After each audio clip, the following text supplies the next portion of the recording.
Hi guys, it's Ben here from T-Rex Space Station. How's everyone doing? And welcome to another community collection questions video. First up, I want to announce the winner from last month, and this time the award goes to Galacticus X. I'll post a link to his video response in the comments below. He did a really good VR, which featured a lot of nice DOS games, and it also included NetHack, which is one of my old favourites. You guys know that I love the roguelikes, so that's why I have to give him the award. He's got a really good channel actually. His videos are in a very relaxed style in black and white, and he knows his stuff, and he's got a very good collection of retro systems and things, so well worth checking out and subscribing to him. As I said, I'll post a link to his channel and to that video in the comments below. So 5 more questions. I want to see 5 more games from your video game collections, and the idea is to try and get you to show games that we may not hear about all the time from you. So the first question then is, I want you to show a game that you've never mentioned on YouTube before, even in passing, so it doesn't matter about you not having shown it, one that you've not even mentioned, that people might not even know that you own. For some channels this will be a very easy one to answer, but I guess if you've been around for a while, you may have to go hunting through your collection to find something. I don't think I've shown this game before, although you never know. It's Super Paper Mario, on the Wii. I've got a pretty good Wii collection, and I was looking at getting some of the first-party exclusive titles for it, and that was one that people had said was pretty good, so I've been hunting for it for a while, and I couldn't find it in any of the CEX shops or second-hand shops, so I ended up buying it online. I must say, actually, it's quite disappointing. It's got a really good mechanic in it, which is that you can switch between 2D and 3D. So you'll get stuck at an area and you switch your view from a 2D paper to a 3D thing, and you can see, oh, actually there's a way to go across that in 3 dimensions, which is a fantastic mechanic. But the big problem with the game is it's hugely dumbed down and far too easy. Like, I played it and thinking that it'd be an old school NES style challenge, and sadly it just feels like it's made for kids. Like, it's way too easy. It just isn't challenging enough, and so for that reason I wouldn't recommend this game unless you're kind of like me and want some of the cool first-party titles in your collection. It's a real shame because, as I said, it's a beautiful looking game, and it's got some very interesting mechanics, and it also has an RPG style thing where you level up after defeating enemies and stuff. All of that is my cup of tea. Just why is it so damn easy? Seriously, it should have been a lot harder. Next up is a game with a Disney character in it, and this gives you a massive selection of video games. I was thinking, should I pick something from my Sega Mega Drive collection, you know, one of the old Disney games from there. I decided to go for one that I've not talked about before, I don't think, and that's Kingdom Hearts on the PlayStation 2. I first discovered this game back in uni. I lent it from one of my friends there, Arthur, who kind of recommended it, and this is a great game because it's basically a hybrid. It's a crossover between the Square Enix Final Fantasy and the Disney worlds. You get those two things fused together, and out comes an amazing role-playing game that's got all of the characters that you know and recognise from Disney video games and cartoons. It features quite a lot of Mickey the Mouse. It features characters from pretty much all of the decent Disney movies, animated movies that you could think of. You know, Hercules, Aladdin, even some of the more modern ones. What's that duck guy called?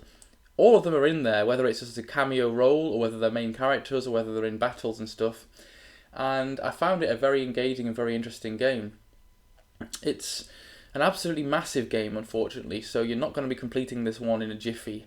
And from what I remember, it takes a long time to get going, so unless you've got a lot of hours to spare, you may not want to play this. But if you haven't heard of it before, it's well worth looking at. And I think it's got a HD remake on the PS3 or something. But I think the graphics still look great on this version, so you can probably find this for really cheap nowadays.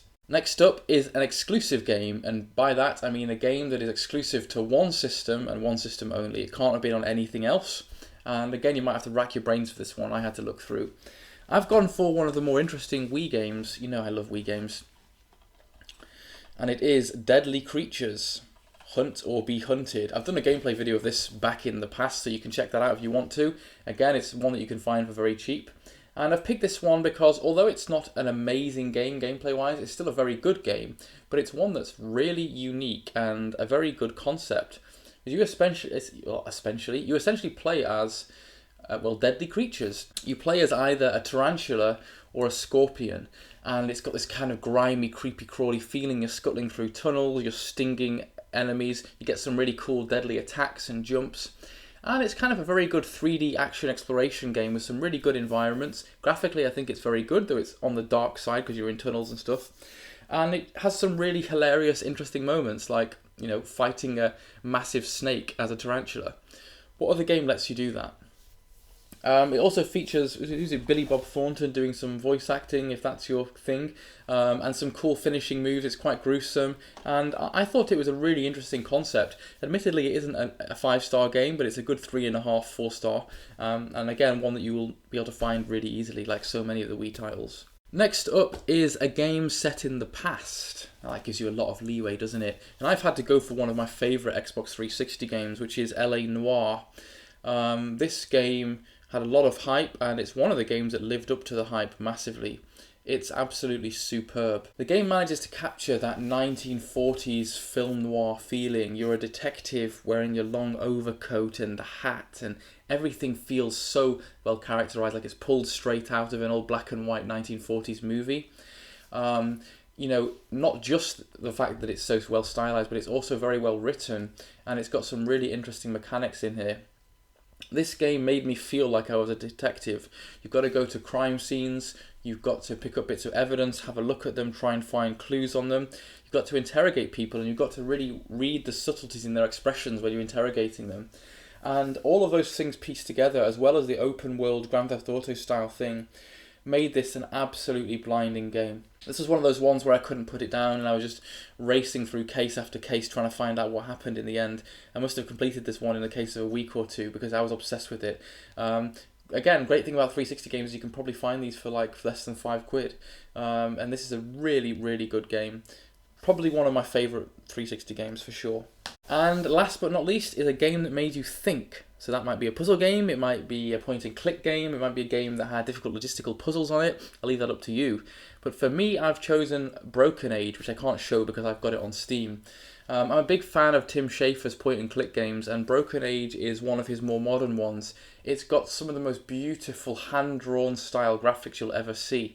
And it's a fantastic concept for a game too. I'm playing this one with Neve because we kind of like to have some games that we can play together. And this one you play as a young boy or a young girl who are set in alternate kind of areas. And we've done the young guys side of things first, so you're basically a kid living in space in this really overprotective spaceship. And it has some really, you know, not crazy challenging puzzles, but good puzzles that will make you think about what to do, combining different items. It's got some really funny, interesting kind of cartoony characters in it, like a suspicious fox type creature. It's a game that just feels magical. It feels like it's almost like a children's movie, but you're playing it and watching it as you go through. But we've had fun putting our heads together to kind of crack the puzzles.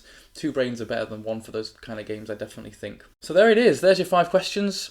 I really look forward to your responses, and thanks to everybody who responded to collection questions number 4. It was really, really good result. Take care guys, and I'll speak to you all soon.